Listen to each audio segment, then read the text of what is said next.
On the 15th of March 2025, a live stream flickered on from a hotel conference hall in Bologna, Italy, and within 72 hours the internet had convinced itself that everything we knew about the pyramids of Egypt was a lie. The claim was staggering. Beneath the second Great Pyramid of Giza, the Pyramid of Khafre, a team said their radar had found a hidden world. 8 enormous cylindrical shafts, wrapped in spiral pathways, plunging more than 600 meters straight down into the bedrock. Beneath those, 2 vast cubic chambers. 5 multi-level structures, linked by geometric passages. A complex 10 times larger than the pyramids above it, buried and forgotten and waiting. And the way people described it, in millions of shares and breathless videos, was almost always the same. Not a tomb. A machine. Some colossal ancient engine, an energy device, a mechanism of unimaginable power, finally rising back into human awareness after 4,500 years in the dark. Picture that, under the most studied monuments on Earth, a secret the size of a city. It is one of the most electrifying claims of the decade, and to really understand it, you have to be willing to ask the one question the viral videos never do. Is it true? Start with why it feels true, because the feeling is the whole engine. The pyramids invite this. They are so vast, so precise, so old that the mind refuses to sit still in front of them. We know the Great Pyramid contains chambers and passages, the King's Chamber, the Grand Gallery, corridors angling up through solid stone. We know Giza sits above a real network of natural caves and tombs cut into the limestone plateau. So when someone says there is more underneath, something in us leans forward.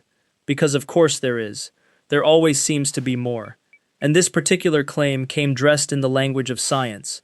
Synthetic aperture radar, Doppler tomography, satellite data from orbiting platforms, artificial intelligence processing the signals.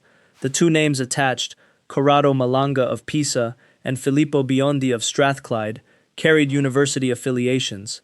There were slick 3-dimensional renderings, glowing shafts descending into blackness, animations that looked exactly like what a hidden machine should look like. It had the grammar of a discovery, and that is precisely the point where you must slow down, because the grammar of a discovery and an actual discovery are not the same thing, and the distance between them is where the whole story lives. So let us talk about the radar, because everything rests on it, and this is the part almost nobody checks.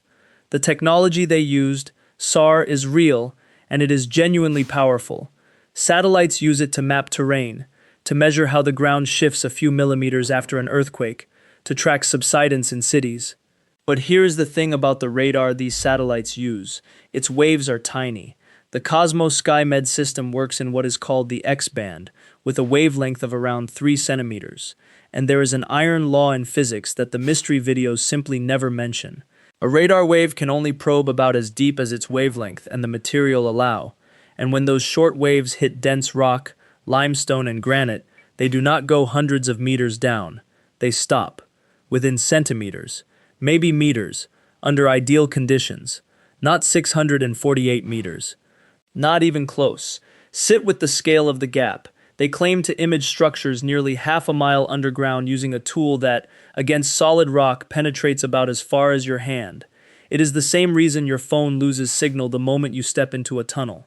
The waves that carry the signal cannot pass through that much stone. A radar expert at the University of Denver, Lawrence Conyers, who has spent his career using this technology on archaeological sites, put it about as plainly as a scientist can. Radar stays near the surface. It cannot see through rock that far. Period. Even the specialized ground-penetrating radar built for deep work reaches tens of meters at the very best. And to push a radar wave 100 meters into the earth, you would need an antenna kilometers across. The claimed depth was not a little optimistic. It was physically impossible with the instrument described. And then there is how the claim was released, which tells you as much as the physics does. Real discoveries in archaeology follow a path. You gather data, you write it up, you submit it to a journal, where independent experts who owe you nothing tear into your methods and try to prove you wrong. Only if it survives that gauntlet does it become science. This claim skipped every step. There was no peer-reviewed paper. There was a press conference, streamed on YouTube to 1,000 delegates, accompanied by a press release the researchers wrote themselves and dazzling renderings they produced themselves. Read that again, because it matters. The people making the extraordinary claim also authored the announcement and generated the images that supposedly proved it. Nothing was submitted for outside scrutiny before it was fired directly into the public bloodstream, and the response from the people who actually study these monuments was swift and close to unanimous. Zahi Hawass, Egypt's former Minister of Antiquities, called the claims completely wrong and said flatly that no radar or modern technology had detected any such structures beneath Khafre. He called it, in blunter moments, fake news, an attempt to undermine the achievement of ancient Egypt. Another leading Egyptian archaeologist noted the obvious, that any real discovery must be published and reviewed by independent experts first, and that geophysical methods like radar scan limited depths, tens of meters at most, not thousands of feet. This was not a case of the establishment nervously circling the wagons around a threatening truth. This was the entire relevant scientific community pointing at the same impossibility. But here is where the story turns, and where it becomes, I think, genuinely beautiful instead of merely cautionary. Because the maddening irony is that there really is a machine, of a kind, that has been used to see inside the pyramids. It just is not the one that went viral. For years, a legitimate international project called Scan Pyramids has been quietly doing the real version of this dream, and their tool is one of the strangest and most elegant instruments ever turned on an ancient monument. They use muons. Muons are subatomic particles created when cosmic rays from deep space slam into the top of our atmosphere.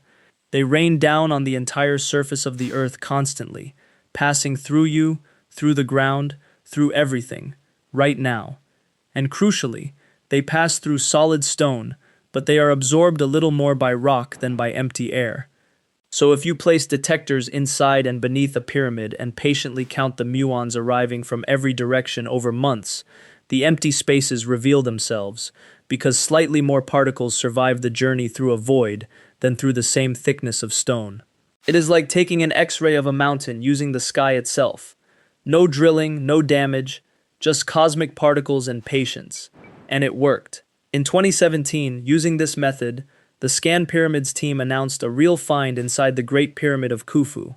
A large void at least 30 meters long, hidden above the Grand Gallery, unseen for 45 centuries, and it was not a press release fantasy. It was published in the journal Nature, scrutinized and confirmed. Years later, the same effort verified a smaller corridor behind the pyramid's north face. Those are true discoveries.